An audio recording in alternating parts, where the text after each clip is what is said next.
Disruption to daily life happening on a global scale. The latest numbers of coronavirus cases worldwide show us just why. More than 6,000 people have died and more than 160,000 people have been infected around the world. Italy, Iran, and Spain among the countries seeing a recent spike in cases. More and more countries now unveiling dramatic measures like lockdowns and travel bans. As the World Health Organization says, there are now more cases outside of mainland China than inside China. Right now, Germany, for example, enforcing border controls with 5 neighboring countries, including France. That a move discouraged by the European Commission, which is calling on member states to not deny entry to people who are sick and to try to keep goods flowing across those borders. CNN's Fred Pleitgen is at the border of Germany and Poland right now.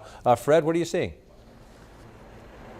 Hi, John. Well, here you can really see what it's like when an economy comes to a screeching halt, when public life really comes to a screeching halt. You can see behind me, there's a bunch of trucks, there's a bunch of cars here that are essentially not stuck at the border, but taking a very long time to get across the border. And just to get our viewers up to speed, normally when you cross borders in Europe, it's almost like crossing state lines in the United States. You don't even know that you've just crossed into another jurisdiction. But right now, everything is going very slow. Every single driver that's actually allowed across this border has to get his or her temperature taken and then fill out a form. Now, what Poles are trying to do here, and other European countries are trying to do as well, is they're letting people who are from these countries back into their country, and they're trying to let the trucks across to make sure that cargo keeps flowing. But as you can see, that's easier said than done. There are miles of traffic jams leading up to this border right here, and there were some people who were pretty angry about it as well. As you can really see how things have just come to a halt at this border and at other borders as well, as Germany, as you've mentioned, put in some border controls as well, and in general is clamping down on public life,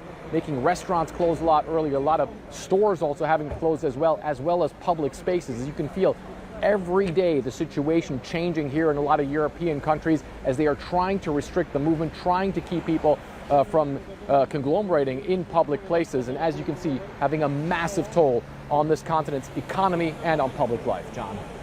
Public life, the economy, excellent points. Fred Pleitgen at the border of Germany and Poland.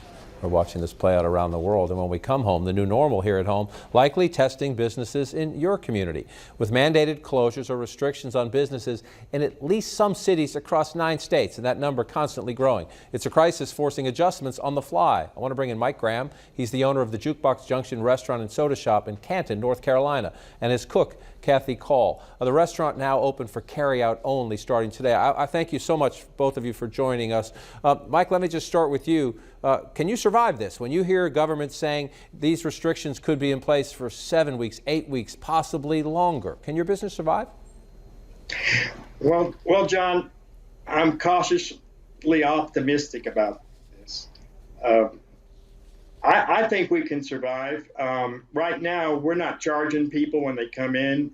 They don't need to worry about what they're doing with the money.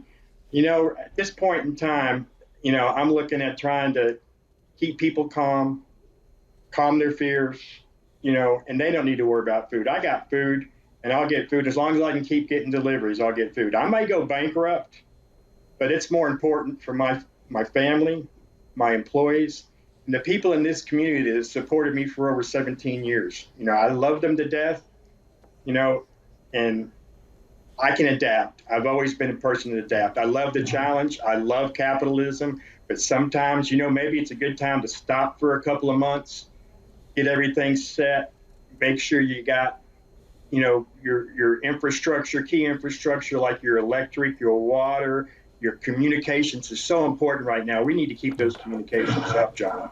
Well, I think it's remarkable. I'm sorry, I was going to say, I think it's remarkable what you just said about community and about your willingness to go bankrupt if that's what it takes to keep people in the community fed. And so, Kathy, come in at that point. 20 employees at the restaurant. Mike has said it's up to you. If you have stress and you can't work, if you have other things going on in your life and you can't work, and that he's paying you right now, just take inside that experience. How much does that, having a pretty kind boss, at least it seems, help ease what I assume is pretty considerable stress for you and your family? Oh, it's great. I love my job. So with a boss like this, you can't beat it. He's being too kind, John. Well, I'm going to come in after this is over. I'm going to come down there and see how great of a cook she is. I bet it's pretty good. And I'll let you. What? You can take my money. We got wonderful milkshakes. Let me ask you. Let me ask you again. You talked about the sense of the community, your willingness to sacrifice your profits and even possibly go bankrupt. As this plays out, your mom, Mike, is in an assisted living facility nearby, and you can't go see her, right? Oh yeah, hopefully she's watching. Hi, Mom. I told him to put her in front of the TV so I could, she could see me, because I haven't seen her for almost 2 weeks. Because I had probably just allergies, but I don't know. No one's doing any testing. How the hell do I know? Excuse me. Sorry about that. Let's say that. But you understand. I hope she is. I mean, come on, man. It's like, it's not even organized chaos. It's just becoming chaos. And we just need to stop. Stop. Quit playing the game for a while, gentlemen, ladies, people in power.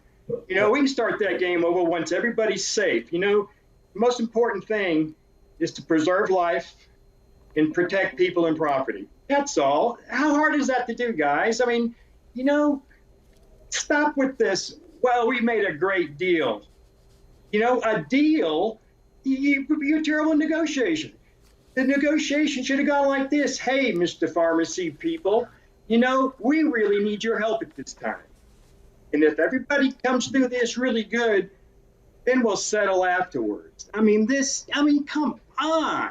Quit playing the game, gentlemen, ladies. Mike, I'm gonna bring you to Washington sometime. I'm gonna come to eat in your restaurant. I'm gonna bring you to Washington sometime, walk you around Capitol Hill, see if you might have a better job than some of the rest of us who try to get him to stop playing the games. I really appreciate it, Kathy and Mike, coming in. We'll keep in touch.